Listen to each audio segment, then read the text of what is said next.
Dearly beloved, we're gathered here today to talk about this thing called the SH Max. Cherry Audio has gathered up the best of a bunch of early 70s Roland synthesizers and done a mashup to bring them into the 21st century. Let's talk about it. Did you know that Roland made the first Japanese synthesizer, the SH-1000, in 1973? And that kicked off the whole Japanese synthesizer industry. I didn't see any of these in the wild until I moved to LA in 1978. Got a job at Guitar Center on Sunset Boulevard, and they had all the early Roland stuff there. They had they still had the SH-1000 and SH-3, SH-5, SH-7. They had a System 100. And I got to know all of those, and actually they were fairly impressive synthesizers. They had a lot of capabilities, and I wound up using them on that thing where we hooked up a dozen analog synthesizers to 4 ARP sequencers, and you may have seen that video that I did of that, or heard the story that I did, because that wound up Stevie Wonder heard it, and I wound up working with him.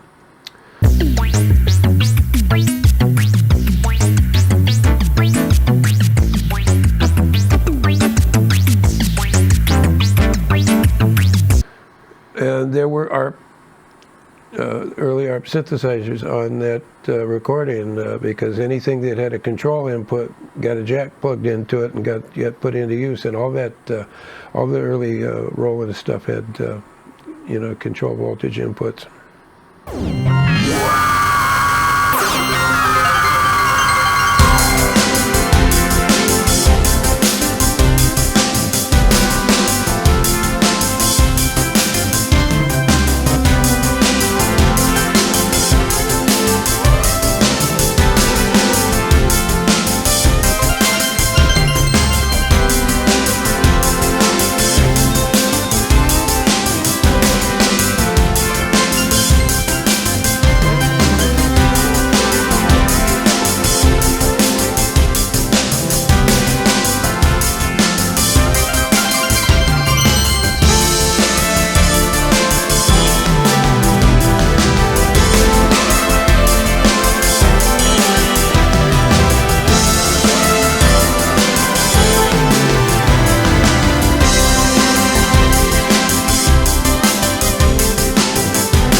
They were good synthesizers. What Cherry Audio has done is they've taken the best of each one of them. Where one of them had the capability to do hard sync between the oscillators, but didn't have a ring modulator. And another one had a ring modulator, but you couldn't sync the oscillators. So Cherry Audio has cherry-picked, pun intended, the best of all of these early Roland synthesizers, and done a mashup, and thus it's the SH Max. They've also thrown in a complement of 20 effects that you can add into your sounds, and they've expanded the capability of those effects. I'll leave it to others to explain the whole thing, but there's a whole matrix system. There's 4 different lanes where you can have effects just on the band pass filter or just on the VCA. It's very cool, and it's very complex. One thing that's cool is they've added the a step sequencer that's based on the sequencer, the 104 sequencer from the System 100. It looks intimidating, all those knobs, but really it's 4 what they call channels. There's 4 rows of 16 knobs, and those can go. They can all run concurrently, or you can chain them to run 2 together, or all 4 of them can be a chain of 64 steps.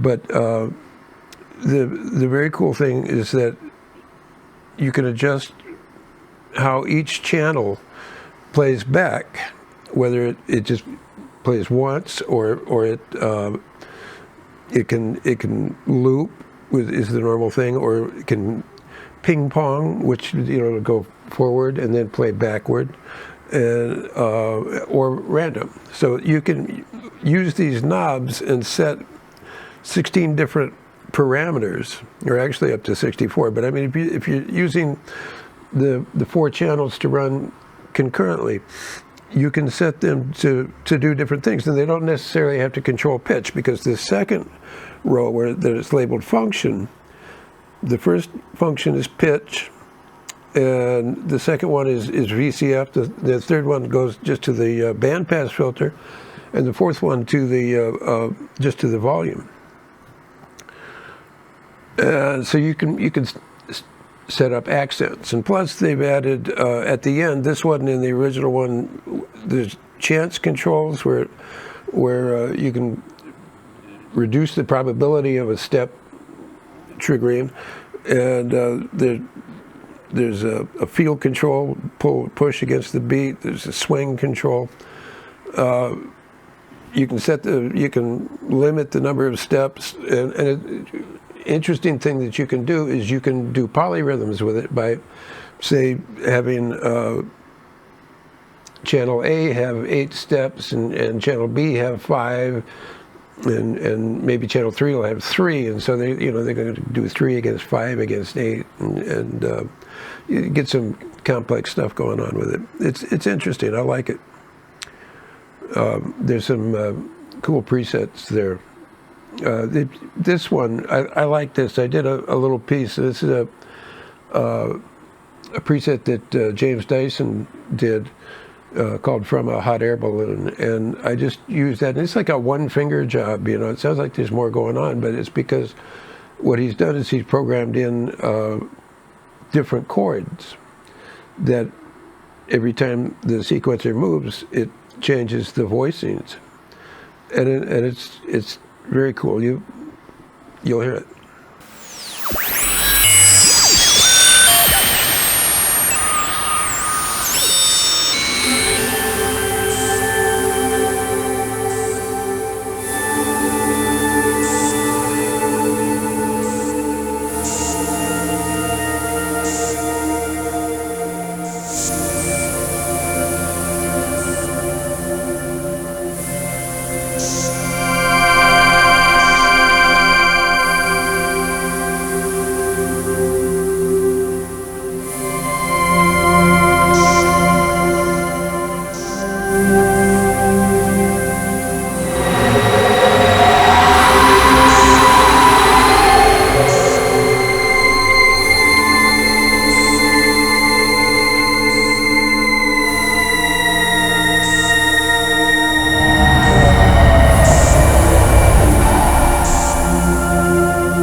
I don't remember ever selling one, and I don't know if that had something to do with the design aesthetic of early Soviet nuclear reactors, or I don't know what they. This color of green is usually reserved for Chinese detention facilities or Eastern European post offices. But it's a look. It looks like it's actually kind of cool.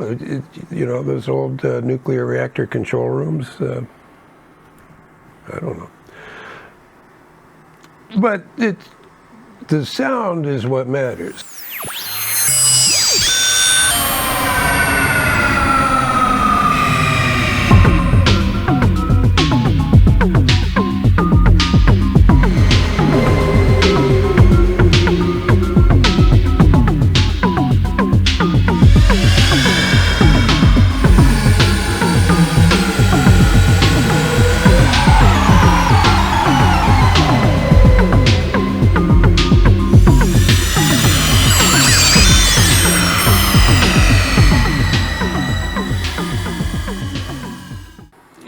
know me, I always want to see if it can be funky. So to do that, I did a quick cover of a Miles Davis tune called John Pierre, and I'll let that take us out. So have I listened to that? That's all SH Max, no drum machines. So give it a listen, and I'll see you next time. Ciao.